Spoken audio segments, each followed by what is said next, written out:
نماز کے بعد نہیں ہوگا. ہمارے کئی ساتھی اور مرضی ختم نبوت منکر نے، یہ بات غلط ہے. وہ لفظ ختم نبوت کا انکار نہیں کرتے.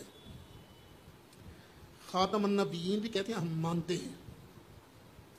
جب جھگڑے کا پتہ نہ ونڈ نہ کریے تو روڑے پیندے نے.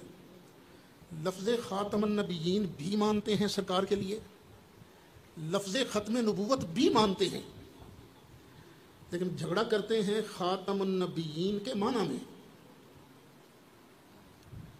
وہ کہتے ہیں یہ خاتم النبیین کا معنی آخری نبی نہیں، اس کا معنی یہ ہے جس کی مہر لگ کر دوسرے نبی بنے.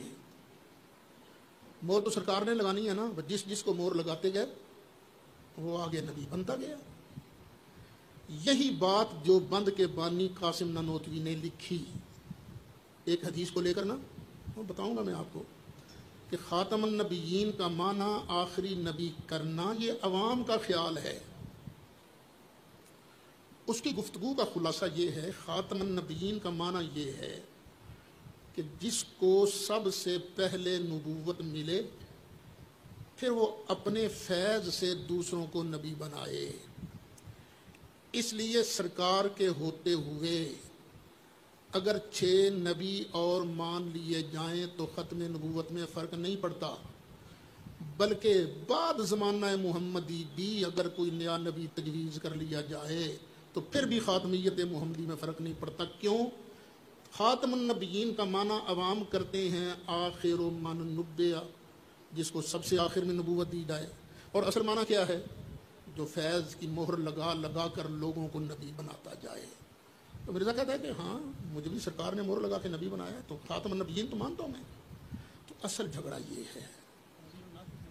تحذیر الناس میں لکھا ہے قاسم نانوتوی نے، مرزا اور جگہوں پر لکھتا ہے ایسا مؤثر وجود، یہ ان کی جو ہے نا احمدیہ پاکٹ بک، اس کے اندر ایسا مؤثر وجود جس کے فیض سے آگے دوسرے نبی بنے، یعنی جس کو سب سے پہلے نبوت ملے پھر وہ دوسروں کو آگے نبی بنائے. پھر اس کو ایک اور انداز میں بھی بیان کرتا ہے، کہتا ہے نبوت اصل میں ہے 2 قسم کی.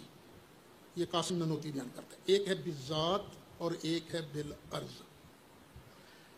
صرف اس کائنات میں نبی کریم علیہ السلام ہی بالذات نبی ہے، باقی سارے نبی بالعرض ہیں. اور اس بات کو تو دیوبندیوں نے بھی نہیں مانا. انور شاہ کشمیری اس کے شاگرد نانوتوی کی اس بات کو نہیں مانتے. میں تفصیل سے بتاؤں گا، یہ بڑا اہم مارکۃ الآراء مسئلہ ہے. ہوئی تھی وہی نبی کریم علیہ السلام پر غار حرا میں اتری ہے، اس سے پہلے وہی نہیں آئی. یہ بڑا اہم مسئلہ ہے، مارکۃ الآراء مسئلہ ہے. یہ سرگودا میں ایک جگہ جھمٹاں والا، وہاں ہر سال 11 محرم کو جلسہ ہوتا ہے. پتہ نہیں 25-26 سال تو مجھے بھی ہو گئے وہاں جاتے ہوئے. تو وہاں ایک مرتبہ ایک قادیانی لڑکا بالکل بارڈر پر پہنچ چکا تھا، بڑا تیز ترار، مجھے کہنے لگا کہ میرا بھی ایک سوال ہے. میں نے کہا ہاں. نبی کریم علیہ السلام کو تو نبوت اس وقت مل گئی تھی نا، بعد میں 1,24,000 نبی آئے، تو سرکار کی ختم نبوت میں فرق پڑا؟ تو صرف ایک مرزا صاحب کے آنے سے ختم نبوت میں فرق پڑنا تھا. میں نے کہا بیٹے اس وقت نبوت ملی تو نہیں تھی، نامینیشن ہوئی تھی. واقعی؟ میں نے کہا ہاں، سرکار خود کہتے ہیں لا نبی بعدی. خاتم النبیین کا معنی انا خاتم النبیین لا نبی بعدی. خاتم النبیین کا یہ معنی قرآن کرتا ہے، خود نبی کریم علیہ السلام کرتے ہیں، 64 صحابہ کرام یہ معنی کرتے ہیں، جتنے مفسرین آئے ہیں سب یہی معنی کرتے ہیں، جس کو سب سے آخر میں منصب نبوت سے سرفراز کیا جائے.